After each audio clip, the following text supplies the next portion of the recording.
me liigume edasi kohe 7. küsimuse juurde, mis on peaminister Kristen Michalile.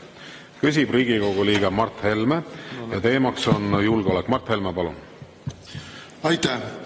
No, eelmisele küsimusele, mille esitas kolleeg Tõnis Lukas, me saime siis teada, et Eesti rahvale tagab õnne Eesti rahva väljavahetamine Eesti Vabariigi territooriumil.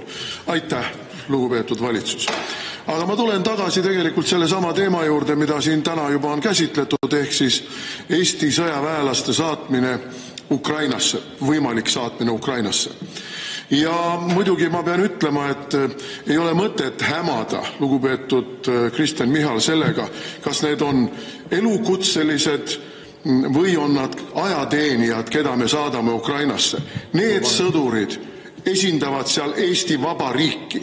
Venelased ei küsi, mitte keegi ei küsi, kas nad on meil elukutselised sõjaväelased või on nad kutsealused sõjaväelased. Täpselt samasugune sihtmärk on nad igal juhul oma meiepoolsest käsitlusest sõltumata. Seda esiteks, nii et niisugust häma ei ole mõtet ajada. Nad esindavad Eesti Vabariiki ja Eesti Vabariik on sekkunud konflikti oma sõjaväeosaga.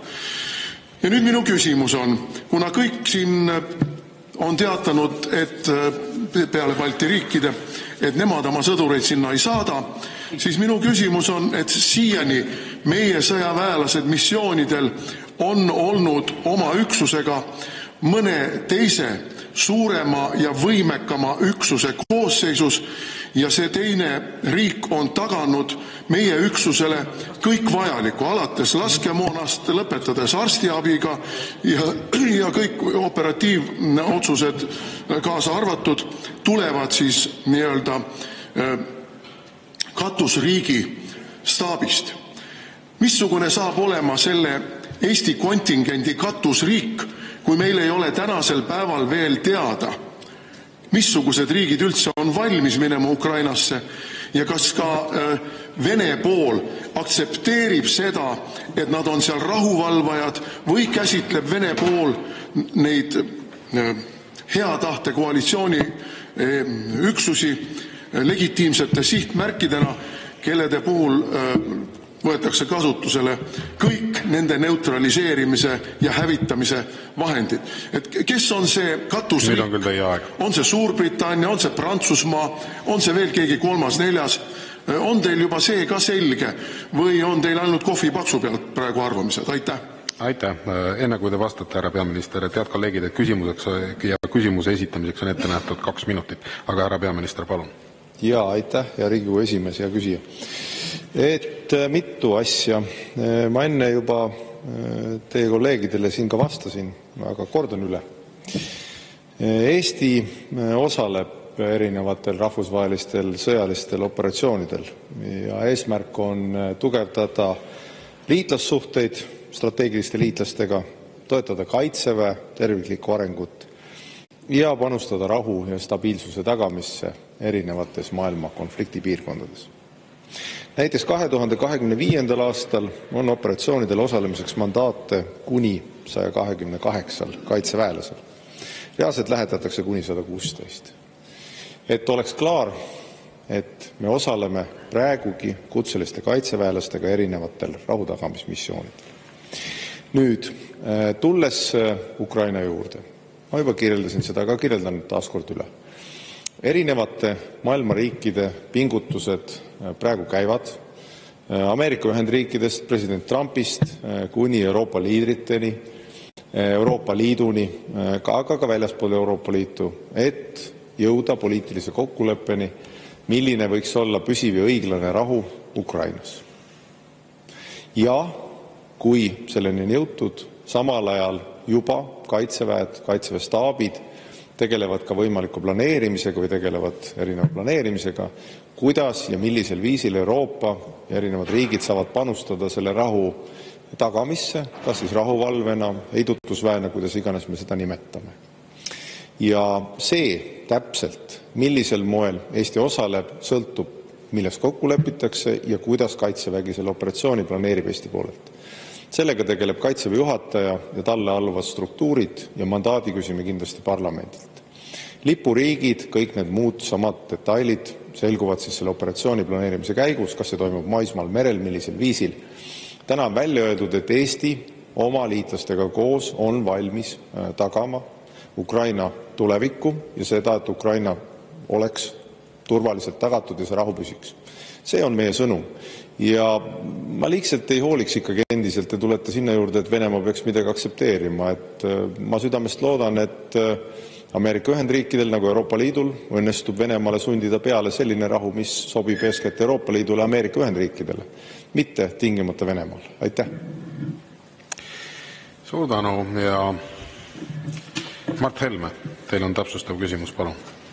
Ja, no meil siin on muidugi selline väga, kuidas ma ütlen, ukrainotsentristlik maailmavaade, et kõik on nagu seal Ukraina ümber keerleb. Tegelikult maailm on äärmiselt dünaamiline ja me näeme, et meil on küpsemas praegu äärmiselt tõsine konflikt, mis on eskaleerunud siin ka viimase ööpäeva jooksul. See on Lõuna-Aasias, Pakistani ja India vahel ja juba tulevad signaalid. Täna hommikul loen maailma meediat, juba tulevad signaalid.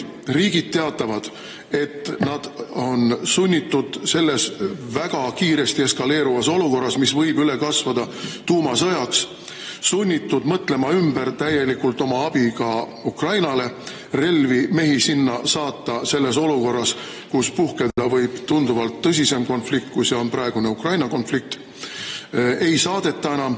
Ja kas meil ka on nüüd mingisugused järeldused juba tehtud?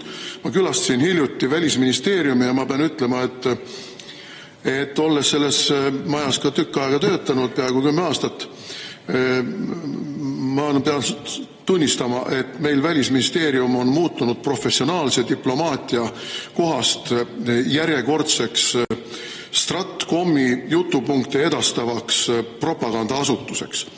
Et võib-olla peaminister peaks ka selles osas natukene oma kolleege pisut suunama, et ei ole propagandas meil küsimus, meil on küsimus ellujäämises. Selles maailmas, kus kõik konfliktid lahti sulavad ja maailmakord muutumises on. Missugused järeldused me siis teeme nüüd? Me ripume niidikarva otsas praegu nii Lähis-Idas kui Lõuna-Aasias kui ka võib-olla Kaug-Idas. Lõuna-Korea ja Põhja-Korea, Taiwan, Filipiinid, aga meie muudkui abistame Ukrainat. Võib-olla peaks selles olukorras tegema ikkagi täieliku restardi ja mõtlema, kuidas abistada Eestit. Aitäh! Aitäh! Esiteks, Eesti kaitse, ma julgeks öelda, on väga hästi tagatud. Nii Kaitseväe, Eesti inimeste panusega, laiema panusega kogu ühiskonnas.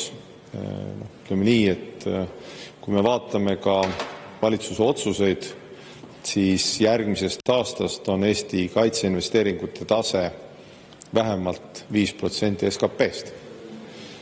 See on pretsedenditult suur võimete kasv ja võimete arendus.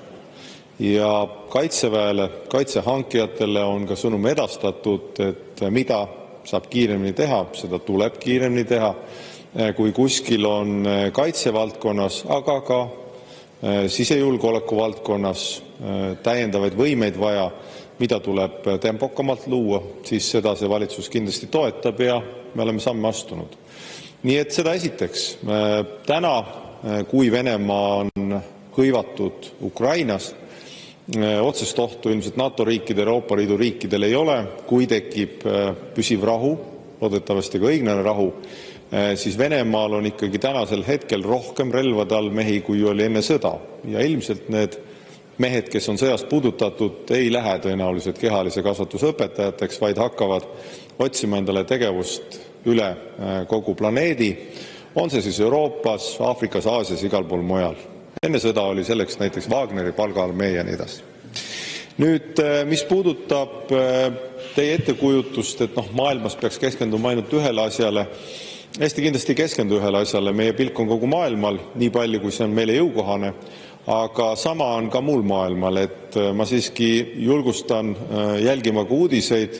Endiselt Ameerika Ühendriigid, uus president Trump pingutab selle nimel, et Venemaa astuks samme õiglase ja kestva rahu suunas. ja see on väga hea. Euroopa liidrid pingutavad selle nimel, et Venemaa astuks samme tagasi ja tuleks õiglane ja kestev rahu. Meie jaoks see, et Ukrainas tuleb õiglane ja kestev rahu, Venemaa katab sõjakahjud ja vastutab selle eest, on täpselt samamoodi oluline Eesti ja selle regiooni tulevikus nagu meie piiride kaitse, nagu meie täiendavad võimed kaitseväes. Ja nüüd Välisministeeriumi juurde. Need inimesed, kellega mina olen professionaalselt kokku puutunud Välisministeeriumist, on äärmiselt professionaalsed, sisukad ja teevad oma tööd südame ja mõistusega. Nii et ma ei ole teie hinnanguga ka nõus. Aitäh. Suur tänu. Ja lisaküsimuse esitab Martin Helme. Palun. Aitäh. Ma muidugi tervitan seda, et meie valitsevas klikis on toimunud teatav ütleme siis nii meeleolu muutus ja Trumpi sõimamise asemel on asutud Trumpi kiitma ja tunnustama. Väga tore. Ma tuletan muidugi meelde, et Eesti Trump on EKRE, et siin selles küsimuses meid ei pea veenma. Aga probleem on siin ikkagi selles, et teie pressiteade, mille te eelmisel nädal või 29. aprillil väljastasite, seal te ei rääkinud midagi sellest kuist ja agast ja seal te muide ei öelnud ka seda lauset, mida te meile ennem siin ütlesite, et on tagatud, et Eesti kuuma tsooni ei satu. Vastupidi, oma pressiteates te teatasite, et me läheme garanteerima Ukraina julgeolekut. Et see on nagu seal sõna-sõnalt kirjas, mina ei oska öelda, kuidas me garanteerime seda julgeolekut mitte olles kuumas tsoonis. Ja ma muidugi ikkagi hurjutaksin selle eest, ei ole mõtet meile tulla siin mullikesi puhuma sellest, et Eesti osaleb ka praegu välismissioonidel. Vabandust, meil ei ole piiri tuumariigi Liibanoni või Afganistani või Maaliga. Maali katastroofist ei ole mõtet muidugi torkima hakatagi, eks ole, mis oli ka Reformierakonna suur välispoliitiline julgeolekupoliitiline saavutus. Et meil ei ole nendega piiri. Need riigid ei ole seadnud kahtluse alla meie eksistentsi rahvusriigina, rahvusvahelise õiguse objektina. Meil ei ole ohtu, et nemad meile sissetungi korraldaksid. Et need ei ole nagu mõtet võrrelda sellega, kui me nüüd lähme ise ja astume sõtta Venemaaga Ukraina eest. See on nagu täiesti kategooriliselt erinevad asjad, kui te sellest aru ei saa, sest ei kõlba oma ametisse. Aga ma küsin siis üle, mida Mart ka küsis ja ei saanud ka vastust, et Eesti üksused on alati olnud kellegi teise alluvuses, kellegi suurema riigi alluvuses, Taani või Suurbritannia või USA alluvuses, et ükski neist riikidest ei ole tegelikult veel öelnud, et nad lähevad. Et kas me siis saadame oma üksused Ukraina alluvusse ja millisel juhul ja kuidas me sellisel juhul tagame, et see teine riik, kelle alluvuses nad on, ei saada neid kuuma tsooni? Selge. Aitäh. No võt ei kuulanud vastust vist iseenda küsimusele ka, mulle tundub, et ma kordan siis üle, et praegusel hetkel 10 ja 20 vahel on see riikide arv, kes osalevad selles planeerimisprotsessis ja on valmis tagama oma võimete ja oma jõududega kestvat ja õiglast rahu. Ja ma ei oska öelda, kas Eesti Trump on EKRE. Kui te tahate, te võite endale seda sisendada. Minule tundub, et rohkem paanikaosakond. Et ka selles küsimuses Eesti osaleb erinevatel rahvusvahelistel missioonidel pidevalt kaitseväega, kutseliste kaitseväelastega. Ja te ütlete, et pole piiri, aga ma võin selle loetelu teile ette lugeda, et me oleme Iraagis staabiohvitseriga, jalaväekompaniiga vähendatud suuruses, Liibanonis, paljudes kohtades, et teie teadmised ja teie küsimused on eeskätt suunatud sellele, et te tekitate paanikat.